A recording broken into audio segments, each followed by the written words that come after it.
Hello, in this video we will be discussing when we have a set of data, how do we calculate the population mean, how do we calculate the population variance, and how we calculate the population standard deviation. If you'd like to see how to calculate the sample mean, the sample variance, and the sample standard deviation, you may refer to the video up here or check the description below. Also, if you'd like to see how to calculate the sample mean, variance, and standard deviation when the data is given to us in a class interval format, you can also check the video in the description below. Now, onto the purpose of this video. The first is the calculation of the population mean. Just before we go into the calculation of the population mean, you can take a minute to go through these notations here and what they stand for so that you familiarize yourself with each notations. So the calculation of the population mean, which is mu, equals the summation of all individual x's, that is all individual datas, divided by the number of observation. Here, because we are calculating population mean, which is mu, this n here is written in capital letter to signify that we are dividing by the total number of the population. How do we apply this formula? We say mu equals summation of all the x's. So we take 2.68, we add it to 1.0, and then we add the sum to 2.2, and then we add the sum to 4.30, and then we add the sum also to 3.58.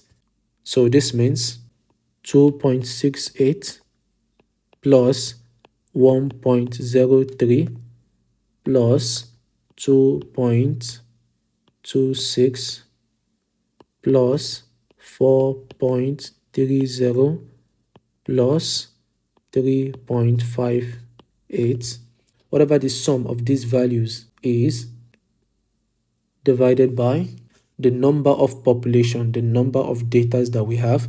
So 1, 2, 3, 4, 5. So we have 5 data. So divided by 5. Simplifying, mu, which is the population mean, equals the sum of the numerator is 13.85 divided by 5. So 13.85 divided by 5 will give us 2.77. So this means our mean is 2.77. The next calculation is the calculation of the population variance. The formula for the population variance is sigma square equals summation sigma of each individual x's minus the population mean square divided by the number of population n. So a breakdown, this letter here means sigma, so it's summation, which means we are going to be summing up. This x represents individual x's, that is our individual data that we have here on the question. This mu represents the population mean, and of course the square. And lastly, we have the capital letter N, which represents the total number of observation in the population. Now, this part here that we have, this x minus mu all square, is called a mean deviation. But since it's squared, so mean deviation squared. Without the square, it is called mean deviation. With the square, it is called mean deviation square. So this means in order for us to find the variance, we first need to have the summation of the mean deviation squared. This n, we know it already. It's not a problem. We've gotten it before. It is 5, which is the total number of observation that we have. 1, 2, 3, 4, 5. So total number of observation is 5. N is 5. But in order to calculate the variance, we need this part here, which is the summation of the mean deviation squared. But before we can get the mean deviation squared, we need to find the mean deviation. So what does this mean? This means we come to this column here.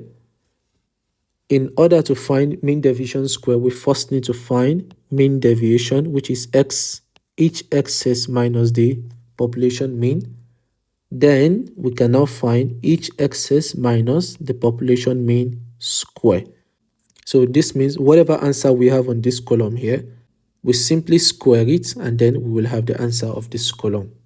You can do this without putting it on a table, but it's easier and it avoids you making unnecessary mistake when you're outlining on a column like this. And it's especially useful when you have a long set of data. So now let's find the mean deviation. The first one, the first to go here. So mean deviation, like we said, is x minus population mean. So that means we have equals, the x here is 2.68. So 2.68 minus the mu, which we have gotten previously, the population mean, that's 2.77. So 2.68 minus 2.77 will give us minus 0.09. The answer here is minus 0.09. To make it easier and to avoid unnecessary mistakes, the moment you get the answer here, square it immediately. So once we have minus 0.09, we simply take the square of minus 0.09. The square of minus 0.09 is 0.0081. Now we have found the mean deviation and the mean deviation square of the first row. Next, let's move on to the second row. So the mean deviation of the second row is, the x is 1.03. So we have 1.03 minus the mu, which is the population mean. So 2.77. Simplifying, we'll have equals minus 1.74. So the mean deviation here is minus 1.74. We take the square immediately. Then we have 3.0276. Next, the third row. The mean deviation there is, the x is 2.26 minus the mu, which is 2.77. So that equals minus 0.51. So mean deviation on the third row is minus 0.51. We take the square immediately. 0.2601. Try your best to avoid approximating. It is better to leave the decimal place in 3 decimal place or 4 decimal place. When you get your final answer, then you can approximate. It makes your answer more accurate. You can only approximate if the examiner or if the question states otherwise. The next row is the fourth row. So the x there is 4.30 minus the mu, which is 2.77. So simplifying, we have 1.53. So here we have 1.53. We take the square immediately. So that will give us 2.3409. And the last row, the x is 3.58 minus the mu, which is 2.77. Simplifying, we will have 0.81. This means the mean deviation here is 0.81.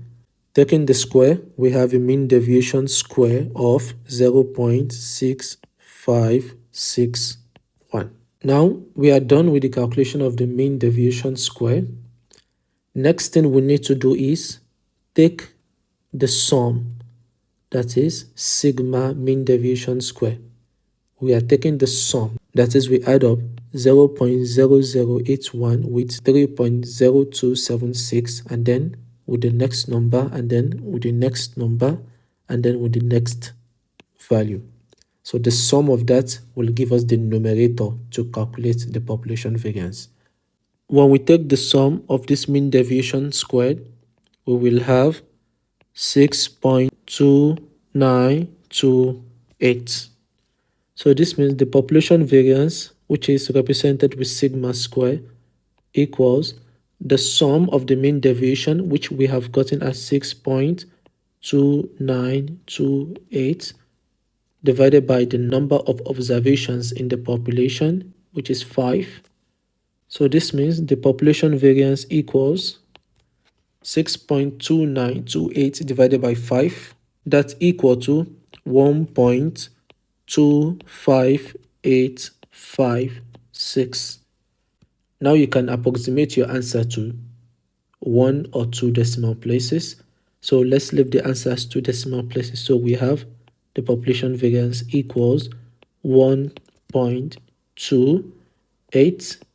This becomes plus 1. So we have 1.26. And this is how we calculate the population variance, which is sigma square. And lastly, the calculation of the population standard deviation, which is represented with sigma.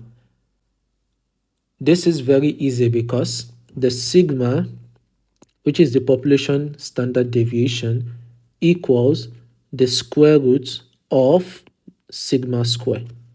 Mathematically, you can see that the square root will cancel the square, so you are left with only sigma inside. So sigma equals sigma. So this simply means the standard deviation is nothing but the square root of your variance. The standard deviation is always equal to the square root of the variance. So since we have gotten variance as 1.26, that simply means population standard deviation, which is represented with sigma, equals the square root of 1.26. So that means population standard deviation equals 1.12249, which is approximately equal 1.12. This is the variance, and this is the standard deviation. And that's it. So once you've calculated the variance, the square root of the variance is the standard deviation. Or you can also say the square of the standard deviation equals the variance. That is, if you take the square of this value, if you square it, you should have your answer approximately equal to your variance. You may ask, what if we did not calculate population variance initially? What if we are just calculating only for population standard deviation without knowing or without prior knowledge of what the population variance is? Well, we still follow the same idea. This simply means the sigma, which represents the population standard deviation, you simply go to the formula of your variance, which we have here. We simply go to this formula and then we square root the formula. So which means the formula we have is summation of x minus mu square divided by n. We simply add a square root to this formula. Once we add a square root to this formula, then we have the population standard deviation. We can calculate it without prior knowledge of what the variance is. But at the end of the day, whatever we get inside this square root here, whatever we have inside this square root is nothing but your population variance. And when you square root the population variance, you have your population standard deviation. Hope you found this video helpful. If you did, please kindly leave it a like and subscribe to the channel. To see how to calculate sample mean, sample variance, and sample standard deviation, please check the video in the description below. And to see how to calculate the mean, variance, and standard deviation for class intervals, we also have a video down in the description below. Thank you very much. See you in another video.